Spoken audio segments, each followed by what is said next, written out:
পরীক্ষার কোশ্চিন পাওয়ার পর আমরা অঙ্ক ভুলে যাই, সূত্র মনে আসে না, কিভাবে করে সমাধান করব মনে হয় যে নতুন কোনো একটা অঙ্ক আসে। সো আমরা এই যে যতগুলো প্রশ্নের তোমাদের কাছে যতগুলো এই টাইপসের প্রশ্ন আছে, এই প্রশ্নগুলো আমরা এই সৃজনশীলটা যদি সমাধান করি তাহলে বুঝতে পারবো যে আমাদের কেন আসলে সমস্যা হয়। আমরা কিন্তু অনেকে জানি যে আমরা বইয়ের অঙ্ক করি, অনুশীলনের যে অঙ্কগুলো আছে সেগুলো সমাধান করে দিই, কিন্তু যখন সৃজনশীল প্রশ্ন সমাধান করতে যাই তখন আর আমরা সমাধান করতে পারি না।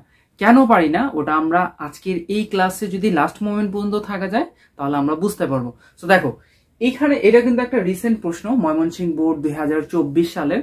সো বিশেষ করে তোমরা যারা এবারে এসএসসি পরীক্ষার্থী আছো তাদের জন্য মোস্ট ইম্পর্টেন্ট, খুবই রিসেন্ট প্রশ্ন এই বছরের 2024-এর। দেখো এখানে ক নম্বর প্রশ্ন বলছে cosec theta minus cot theta equal 4/3 হলে প্লাসের মান বের করতে বলছে, মাইনাসের মান দিতেছে, যেটা আমাদের অনুশীলনীর অঙ্ক। খুবই ইজি, এটা কিন্তু আমরা সকলেই পারবো। তো আমি সমাধানটা করে দেখাই। দেখো ক নম্বর প্রশ্ন যেটা বলছে, এখানে কিন্তু আমরা জানি, আমরা কিন্তু সূত্র জানি, তাই না? ত্রিকোণমিতি করার সময় আমাদেরকে কিন্তু সূত্রগুলো একেবারে ঠোঁটস্থ রাখতে লাগবে, কারণ আমরা যদি সূত্র না জানি, কারণ ত্রিকোণমিতির প্রতিটা লাইন আমরা নেক্সট লাইনে যেতে গেলেই আমাদের কি লাগবে, সূত্র লাগবে। সো তোমরা যারা সূত্র এখনো মনে নাই বা সূত্র মনে আছে, গুড, একটু আমরা রিভাইজ করে নেব অথবা দেখে নেব, তাহলে এই ক্লাসটা আরো অনেক বেশি ইজি মনে হবে। সো দেখো আমরা কিন্তু সূত্র জানি যে cosec square theta, cosec square theta minus cot square theta equal 1, এটা কিন্তু আমাদের সূত্র। এখন এটাকে যদি a এবং b ধরি তাহলে a স্কয়ার মাইনাস b স্কয়ারের সূত্র কি দাঁড়ায়? অবশ্যই a প্লাস b দেন হচ্ছে a minus b, cosec theta minus cot theta, এই যে a plus b a minus b। ওকে, এটা তো 1 থেকে যায়। এখন ভালো করে খেয়াল করো, আমাদের এখানে মাইনাসের মান দিয়ে দিছে, শুধুমাত্র প্লাসের মান বের করতে বলছে। যেহেতু গুণ অবস্থায় আছে, আমরা যদি এটাকে এপাশে পার করে দিই তাহলে এটা ভাগ হয়ে যাবে। তাহলে আমরা প্লাসটাকে এপাশে রেখে দিই, cosec theta plus cot theta, তাহলে এটাকে এপাশে পার করে দিলেই আমরা পেয়ে যাচ্ছে 1 ভাগ cosec theta minus cot theta, তাই না? মান বসায় দাও, cosec থিটা মাইনাস cot থিটার মান কত? 4/3। এই যে 4/3, ভালো করে খেয়াল করো, এই যে 3টা নিচে আছে, এটা যদি এই পাশে যায় কি হয়ে যাবে? অবশ্যই উপরে উঠে যাবে, তার মানে 3/4। এটাই হচ্ছে আমাদের অ্যান্সার। শুধুমাত্র বলছে যে cosec theta plus cot theta এর মান নির্ণয় করতে বলছে। দেখো কত ইজি একটা সমাধান, শুধুমাত্র আমাদেরকে এই যে সূত্রটা এটা জানতে হবে যে cosec square theta minus cot square theta equal কত? 1।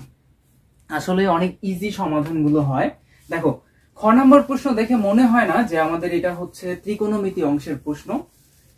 আমরা যখন হঠাৎ করে প্রশ্ন দেখি তখন কিন্তু আমরা যেই অঙ্কগুলো জানি সেগুলোও ভুলে যাই, আবার ফের যে সূত্রগুলো আছে সূত্রগুলোও মনে আসে না। না আসার কারণটাই হচ্ছে আমরা সৃজনশীল প্রশ্ন প্র্যাকটিস করি না।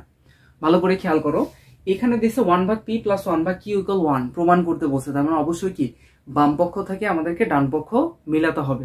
ডান পক্ষের মান অলরেডি আমাদের 1 দিয়ে দিচ্ছে, এখানে কিন্তু উদ্দীপকেও দিয়ে দিছে, p এবং q এর মানও দিয়ে দিছে।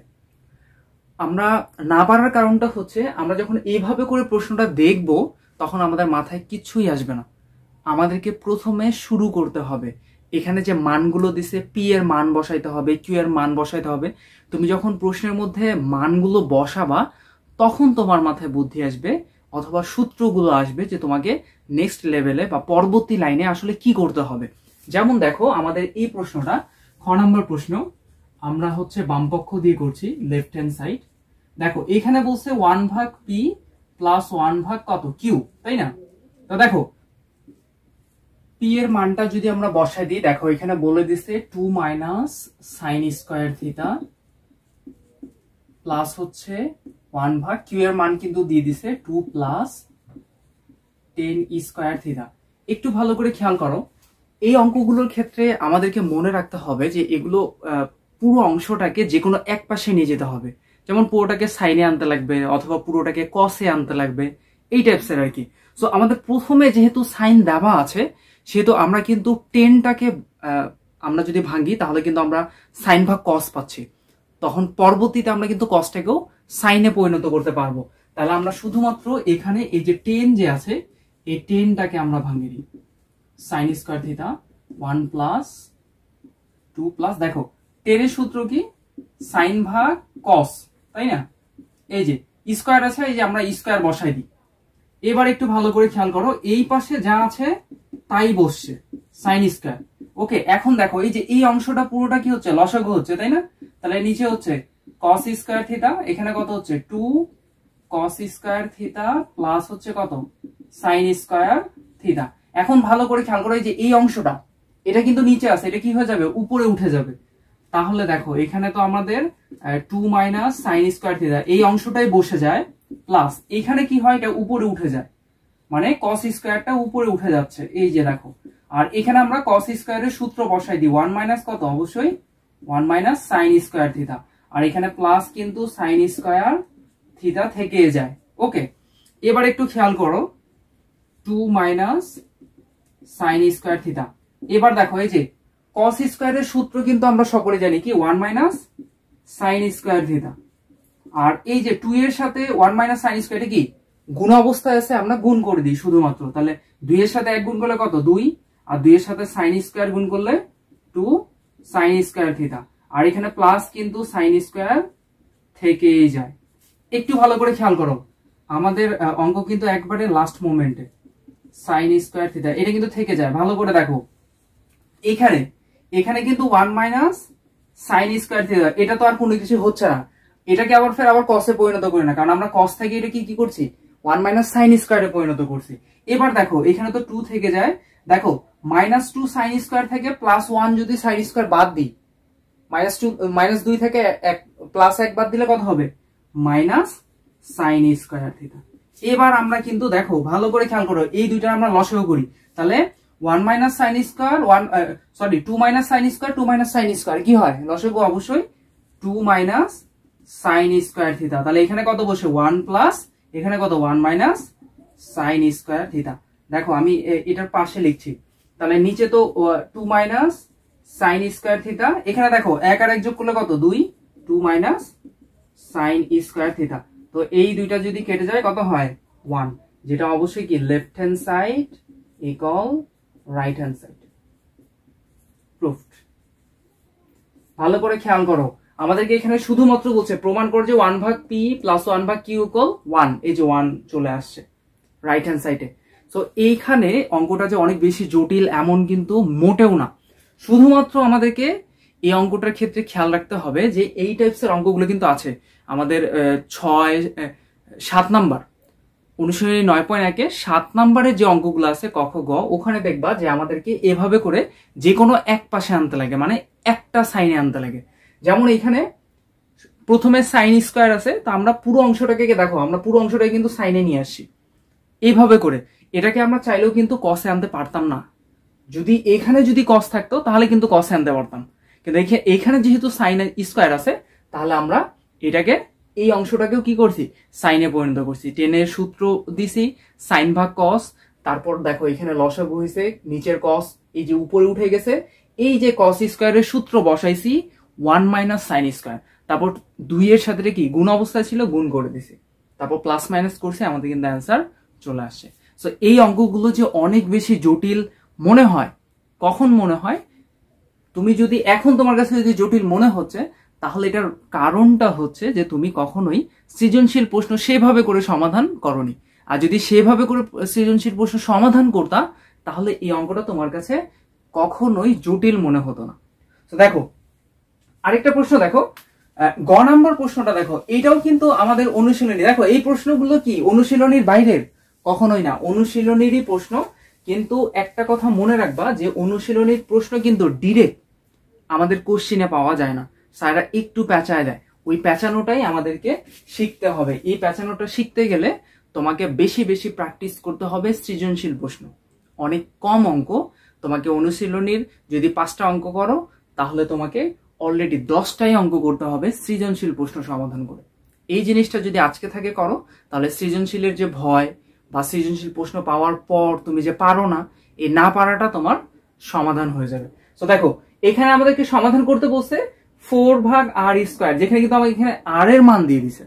তো একটু খেয়াল করো, এখানে আর বলছে হচ্ছে কসেক থিটা, তাই না? এখানে কিন্তু 1/r বলছে, তাহলে এটাকে আমরা প্রথম অবস্থায় কিন্তু একটু কাজ করে নিতে পারি। এখানে মূলত দেখো বলছে থিটা ইকুয়াল সূক্ষ্মকোণ, তার মানে আমাদের সমাধান করো, যেহেতু বলছে থিতার মানই বের করতে বলছে। সো এইখানে আমাদেরকে আর এর মান দিছে হচ্ছে কসেক থিটা, এই যে দেখো কসেক থিটা।